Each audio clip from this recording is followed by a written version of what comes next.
रमा जाने जाने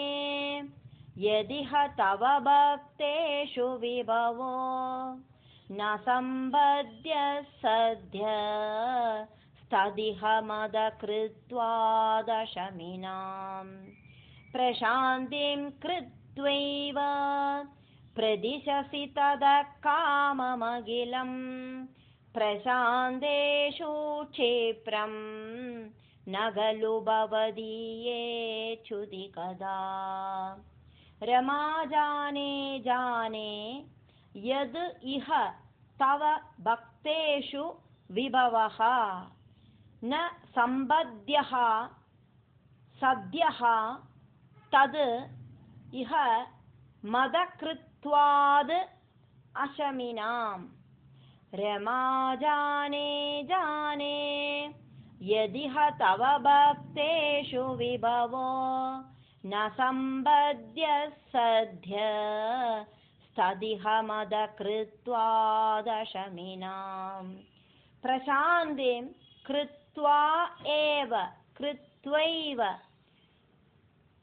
प्रदिशसि ततः काममखिलं प्रशान्तेषु क्षिप्रं न खलु भवदीयेच्युति कदा प्रशान्तिं कृत्वैव प्रदिशसि तदा काममखिलं प्रशान्तेषु क्षिप्रं न खलु भवदीयेच्युति कदा सद्य प्रसादरुषितान् विधिशङ्करादीन् केचिद्विभो निजगुणानुगुणं भजन्त भ्रष्टा भवन्ति बदकष्टमदीर्घदृष्ट्या स्पष्टं मृगासुर उदाहरणं किलास्मिन् सद्यः प्रसादरुषितान् विधिशङ्करादीन्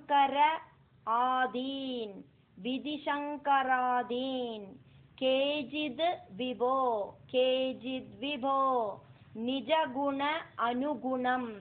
निजगुणानुगुणं भजन्तः सद्य प्रसादरुषितान् विधिशङ्करादीन् केचिद्विभो निजगुणानुगुणं भजन्त भ्रष्टा भवन्ति बद कष्टम् अदीर्घदृष्ट्या स्पष्टं मृगासुर उदाहरणं किलास्मिन् भ्रष्टा भवन्ति बदकष्टमदीर्घदृष्ट्या स्पष्टं मृगासुर उदाहरणं किलास्मिन् शकुनिजसतु नारदमेकदा त्वरिततोषमपृच्छदधीश्वरं सहजदिदेश गिरीशमुपासितुं न तु भवन्तम् अबन्धुमसाधुषु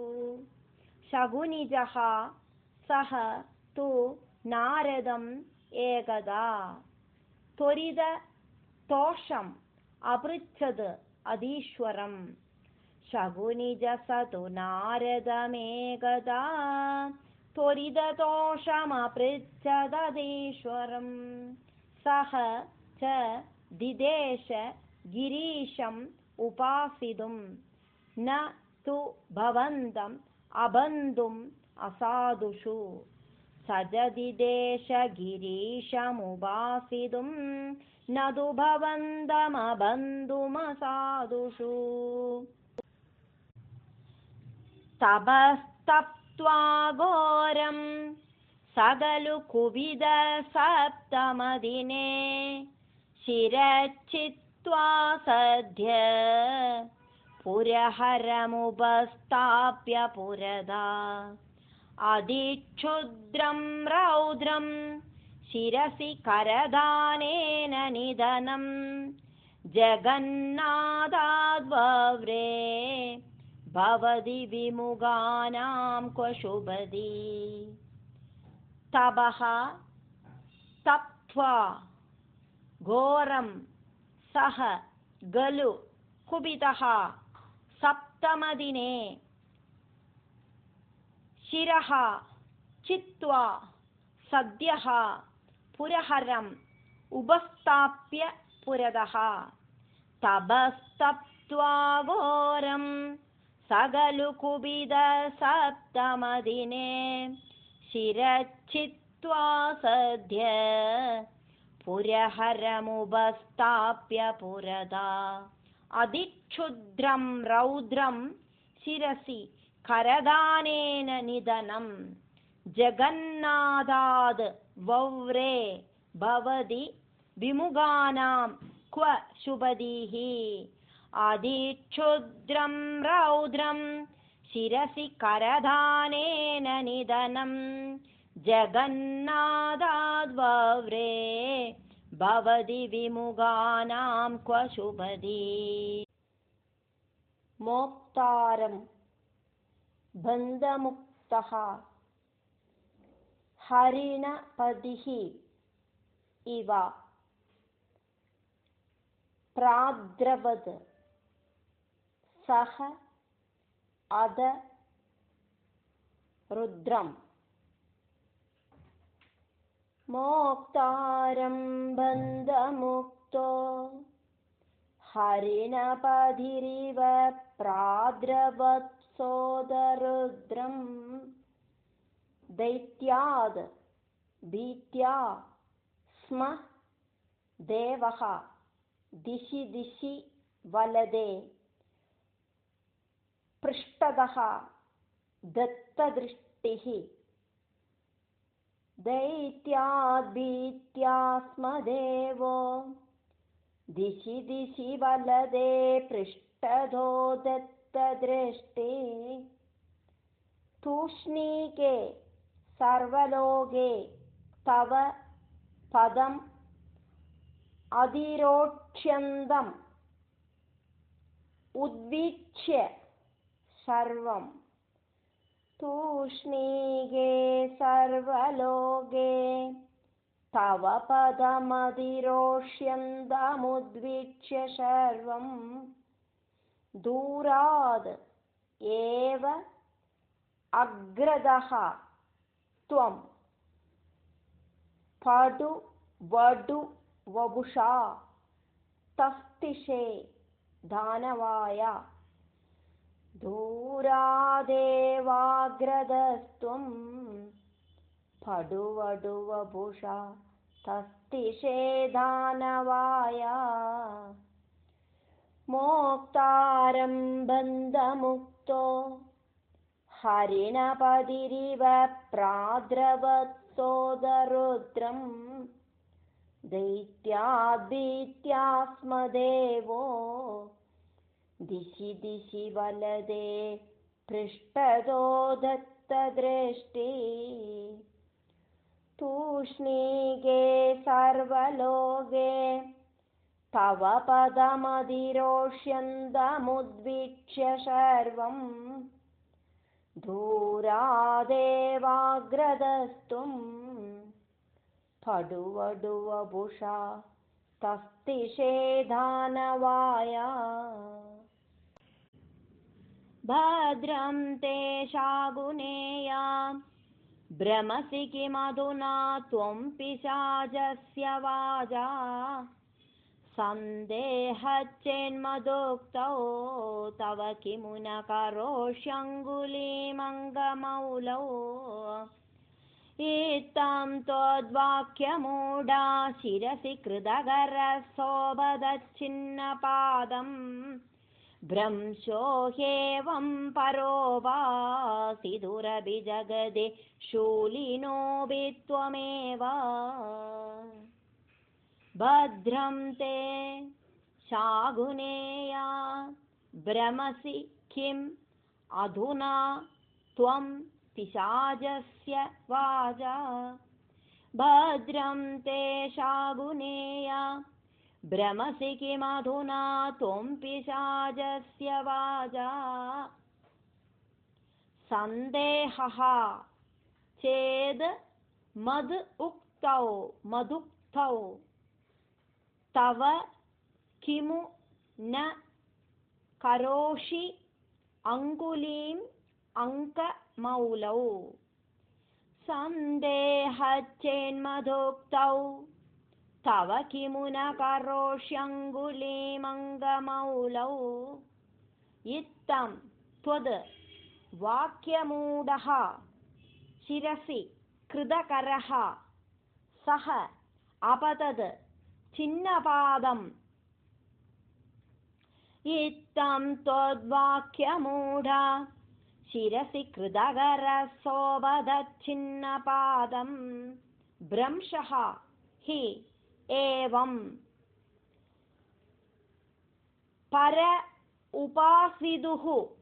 परोपासितुः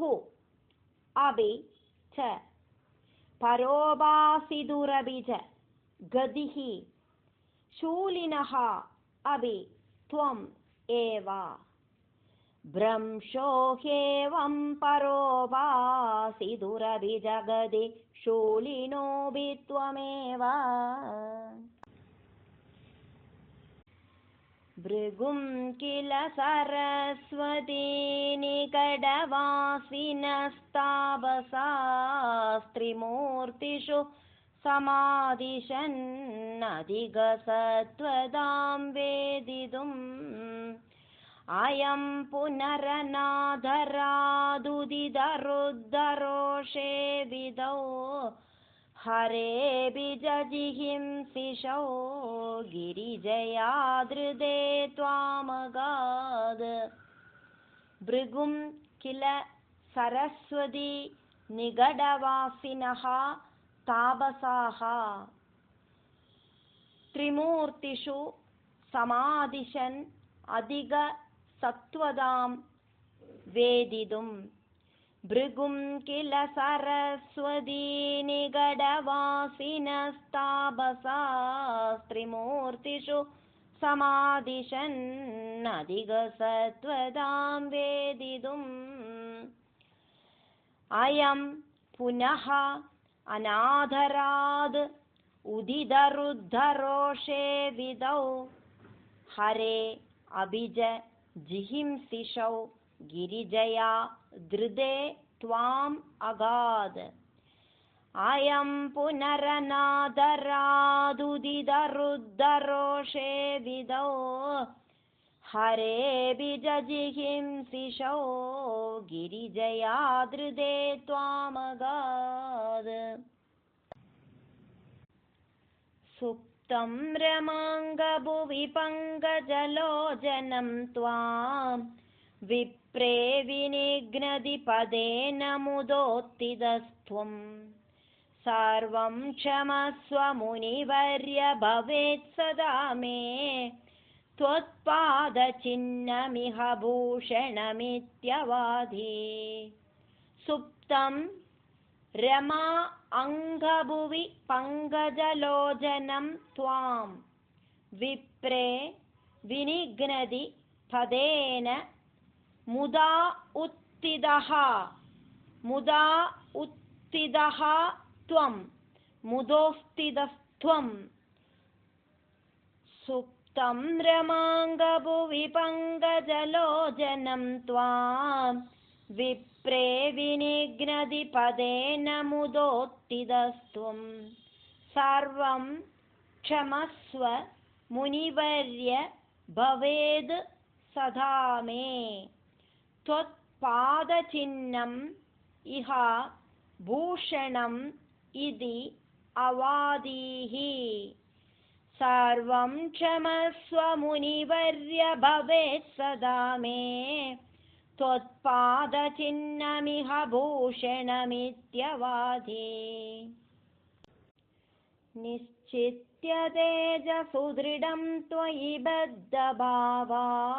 सारस्वता मुनिवरादधिरे विमोक्षम् त्वामेवमच्युत पुनश्च्युतिदोषहीनं सत्त्वोच्चयैकतनुमेव वयं भजामः निश्चित्य ते च सुदृढं त्वयि बद्धभावाः सारस्वता मुनिवराः ददिरे विमोक्षम् निश्चित्य ते च सुदृढं त्वयि बद्धभावा सारस्वता मुनिवरा ददिरे विमोक्षम् त्वाम् एवम् अच्युता त्वामेवमच्युता पुनः च्युतिदोषहीनं पुनश्च्युतिदोषहीनं सद्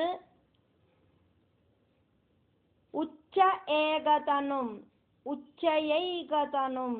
एव वयं भजामः त्वामेवमच्युत पुनश्च्युतिदोषहीनं सत्त्वोच्चैकतनुमेव वयं भजामः जगत्सृष्ट्यादौ त्वां निगमनिवहैर्वन्दिभिरिव स्तुतं विष्णो सचेत् परमरस निर्द्वैतवपुषम् परात्मानं भूमन् पशुभवनिताभाग्यनिवहम् परीदावस्रान्ध्ये पवनपुरवासिन् परिभजे जगत्सृष्ट्या आदौ त्वां निगमनिवहैः वन्दिभिः इव स्तुतं विष्णो सच्चिद परमरस निर्द्वैतवपुषं सच्चित् परमरस निर्द्वैतवपुषं जगत्सृष्ट्यादौ त्वां निगमनिवहैर्वन्दिभिरिव स्तुतं विष्णो सचेत् परमरस निर्द्वैतवपुषम्